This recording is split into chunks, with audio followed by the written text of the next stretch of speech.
حضرت صلی اللہ علیہ وسلم پر وحی کا ابتدائی دور اچھے سچے پاکیزہ خوابوں سے شروع ہوا۔ آپ خواب میں جو کچھ دیکھتے وہ صبح کی روشنی کی طرح صحیح اور سچا ثابت ہوتا۔ پھر من جانب قدرت آپ تنہائی پسند ہو گئے اور آپ صلی اللہ علیہ وسلم نے غار حرا میں خلوت نشینی اختیار فرمائی اور کئی دن اور رات وہاں مسلسل عبادت اور یاد الہی ذکر و فکر میں مشغول رہتے، جب تک گھر آنے کو دل نہ چاہتا۔ توشہ ہمراہ لیے ہوئے وہاں رہتے۔ توشہ ختم ہونے پر ہی اہلیہ محترمہ حضرت خدیجہ رضی اللہ تعالی عنہا کے پاس تشریف لاتے اور کچھ توشہ ہمراہ لے کر پھر وہاں جا کر خلوت گزیں ہو جاتے۔ یہی طریقہ جاری رہا یہاں تک کہ آپ پر حق منکشف ہو گیا اور آپ غار حرا ہی میں قیام پذیر تھے کہ اچانک حضرت جبرائیل علیہ السلام آپ کے پاس حاضر ہوئے اور کہنے لگے کہ اے محمد پڑھو۔ آپ فرماتے ہیں کہ میں نے کہا کہ میں پڑھنا نہیں جانتا۔ آپ صلی اللہ علیہ وسلم فرماتے ہیں کہ فرشتے نے مجھے پکڑ کر اتنی زور سے بھینچا کہ میری طاقت جواب دے گئی۔ پھر اس نے کہا کہ پڑھو۔ میں نے کہا کہ میں پڑھا ہوا نہیں ہوں۔ فرشتے نے تیسری بار مجھ کو پکڑا اور تیسری مرتبہ پھر مجھ کو بھیجا، پھر مجھے چھوڑ دیا اور کہنے لگا کہ پڑھو اپنے رب کے نام کی مدد سے جس نے پیدا کیا اور انسان کو خون کی پھٹکی سے بنایا۔ پڑھو اور آپ کا رب بہت ہی مہربانیاں کرنے والا ہے۔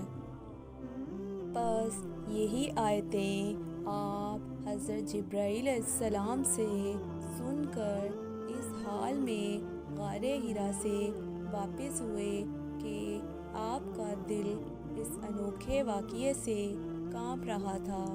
آپ حضرت خدیجہ کے ہاں تشریف لائے اور فرمایا کہ مجھے کمبل اوڑھا دو، مجھے کمبل اوڑھا دو۔ لوگوں نے آپ کو کمبل اوڑھا دیا۔ جب آپ کا ڈر جاتا رہا تو آپ نے اپنی زوجہ محترمہ حضرت خدیجہ رضی اللہ تعالی عنہا کو تفصیل کے ساتھ یہ واقعہ سنایا اور فرمانے لگے کہ مجھ کو اب اپنی جان کا خوف ہو گیا ہے۔ آپ کی اہلیہ محترمہ حضرت خدیجہ رضی اللہ تعالی عنہا نے آپ کی ڈھارس بندھائی اور کہا کہ آپ کا خیال صحیح نہیں ہے۔ خدا کی قسم آپ کو اللہ کبھی رسوا نہیں کرے گا۔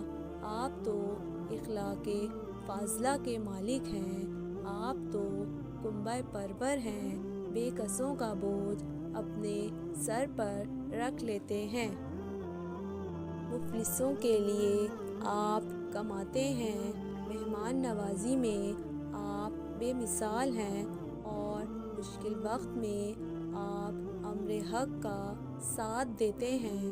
ایسے اوصاف حسنہ والا انسان یوں بے وقت ذلت و خواری کی موت نہیں پا سکتا۔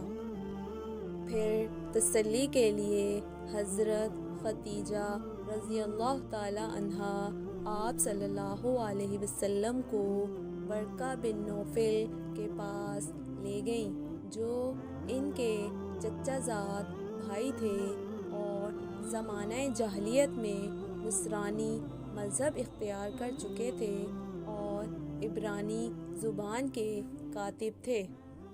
چنانچہ انجیل کو بھی حسب منشائے خداوندی عبرانی زبان میں لکھا کرتے تھے۔ انجیل سریانی زبان میں نازل ہوئی تھی، پھر اس کا ترجمہ عبرانی زبان میں ہوا۔ ورقہ اسی کو لکھتے تھے۔ وہ بہت بوڑھے ہو گئے تھے، یہاں تک کہ ان کی بینائی بھی رخصت ہو چکی تھی۔ حضرت خدیجہ رضی اللہ تعالی عنہا نے ان کے سامنے آپ کے حالات بیان کیے اور کہا کہ اے چچا زاد بھائی، اپنے بھتیجے محمد صلی اللہ علیہ وسلم کی زبانی ذرا ان کی کیفیت سن لیجئے۔ وہ بولے کہ بھتیجے، آپ نے جو کچھ دیکھا ہے اس کی تفصیل سناؤ۔ چنانچہ حضرت محمد صلی اللہ علیہ وسلم نے از اول تا آخر پورا واقعہ سنایا۔ کاش میں اس وقت تک زندہ رہتا جب کہ آپ کی قوم آپ کو اس شہر سے نکال دے گی۔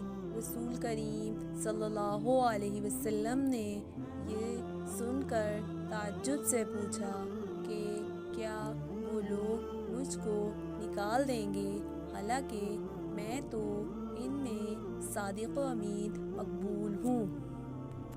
ورقہ بولا، ہاں یہ سب کچھ سچ ہے، مگر جو شخص بھی آپ کی طرح امر حق لے کر آیا، لوگ اس کے دشمن ہی ہو گئے ہیں۔